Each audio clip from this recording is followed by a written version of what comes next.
Makina e personazhit të njohur në TikTok, Kozaku është djegur gjatë natës, teksa mjeti ishte i parkuar pranë banesës së tij. Kozaku ka publikuar pamjet nga makina në flak, e cila është shkrumbuar tërësisht nga zjarri.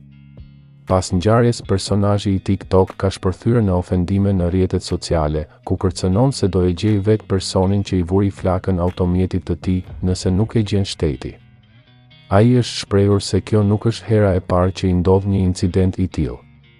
Po nuk e gjeti shteti këtë herë, do e gjej vetë, shkruan Kozaku krahas imazheve, ndërsa shton se jam çuar në 4 të mëngjesit dhe kam parë këtë pamje. Duke mu djegur makina. Në shtëpi dhe në makinë lëviz fëmia ime 6 muajsh. Është e disata herë që ndodhin këto gjëra. Dikush që ka diçka me mua le të më gjej 24 orë rrugëve jam, por jo tek makina dhe shtëpia ime, ku ka vetëm gra e fëmijë.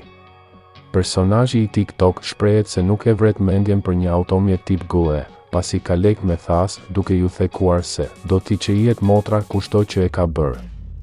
Unë se ruaj ka arin për një gullëse metal kërin e kisha, tani do t'all kërin me SVOPDR motra, ko më par Kozaku pajtoj noizyn dhe stresin.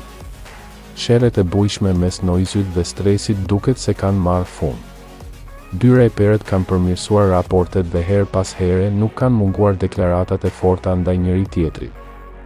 Madje, javën e kaluar, Noizi i habiti të gjithë me deklaratën e tij në një emision, duke ja kërkuar stresit si një vëlla të heqë dorë nga politika, ndërkohë, së fundmi në rrjetet sociale po qarkullon një foto ku shihen Noizi, stresi dhe Kozaku. Nuk dihet nëse ka qenë ky i fundit që i ka bashkuar reperët, por kjo mund të cilësohet pa frikë si foto e vitit.